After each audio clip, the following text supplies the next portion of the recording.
పిల్లలు మట్టిలో మాణిక్యాలు. వాళ్ళకి కావాల్సిన సరైన ఎడ్యుకేషన్ ఇవ్వాల్సిన అవసరం ఉంది. టైంలు అన్ని ఉన్నాయి. టీచర్లు ఇచ్చాం, బ్రహ్మాండమైన క్యాంపస్లు ఉన్నాయి, కొన్ని వేల కోట్ల రూపాయలు బడ్జెట్ ఖర్చు పెడుతున్నాం. దీన్ని సమర్థవంతంగా పనిచేసే యంత్రాంగం ఉంది. మంచి పాలసీలు తీసుకురండి, ఆ పాలసీని మీరు అమలు చేయండి. ఇది సాధ్యం అని చెప్పి కూడా నేను మీకు తెలియజేస్తున్నా. నేను ఈ రోజు ఇక్కడ చూసిన తర్వాత పిల్లల ప్రతిభ, వాళ్ళ ఇంట్రెస్ట్ చూసిన తర్వాత నాకు అనిపించింది తొందరలోనే జనవరి ఎండ్లో, ఇప్పుడే అడిగాను మంత్రి గారిని, ఎడ్యుకేషన్ సెక్రటరీని, స్టూడెంట్స్ అందరూ ఇన్నోవేషన్ లో చాలా ముందుకు పోతున్నారు. వాళ్ళు ఎక్స్ప్లెయిన్ చేస్తే నేనే ఆశ్చర్యపోయాను, నాలెడ్జ్ అంతా. అందుకే మొన్నే సిఏఐ పార్ట్నర్షిప్ సబ్మిట్ పెట్టాం విశాఖపట్నంలో. దగ్గర 13,50,000 కోట్ల రూపాయలు పెట్టుబడులు వచ్చాయి. 16 లక్షల మందికి ఉద్యోగాలు వస్తాయి. ఈ రోజు చూసిన తర్వాత నాకు అనిపించింది, ఎందుకు మనం అటల్ టింకరింగ్ ల్యాబ్ ఉంది, ఇన్నోవేషన్ లో మన పిల్లలు ముందుకు పోతున్నారు.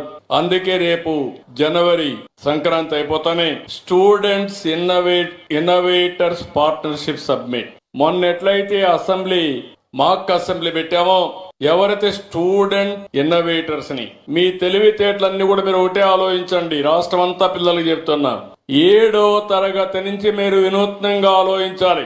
ప్రతి సంవత్సరం ఒక ప్రాజెక్ట్ చేయాలి, గ్రూప్ గా చేయాలి, ఇండివిజువల్ గా చేయాలి. ఆ ఫలితాలు గాని వస్తే మీకు రాబోయే రోజుల్లో మీరే పరిశ్రమలు ప్రారంభించే పరిస్థితికి వస్తారు.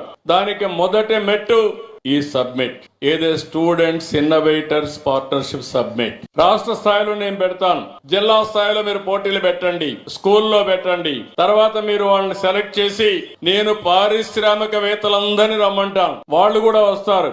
వీళ్ళు చేసినట్టుగా ఉపయోగం ఉంటే దాన్ని అమలు చేయించే బాధ్యత నేను తీసుకుని ఈ పిల్లల ప్రతిభని గుర్తించి రివార్డులు కూడా ఇప్పించే బాధ్యత నాదని డిపార్ట్మెంట్ కి చెప్తున్నా. చదువు అనేది స్కూల్లో చదువుకోవడం కాదు, నేర్చుకున్న విద్యని, నాలెడ్జ్ని మళ్ళీ ఏ విధంగా సమస్యల పరిష్కారానికి ఉపయోగించాలో అది చిన్నప్పటి నుంచే నేర్పించగలిగితే ఇది సాధ్యం. ఈ కార్యక్రమాన్ని జనవరి ఎండ్లో పెట్టమని చెప్పి అడిగాను, పెడతామని చెప్పి ఒప్పుకున్నారు. అది కూడా ఒక ముఖ్యమైన కార్యక్రమం అని చెప్పి కూడా నేను మీకు తెలియజేస్తున్నా.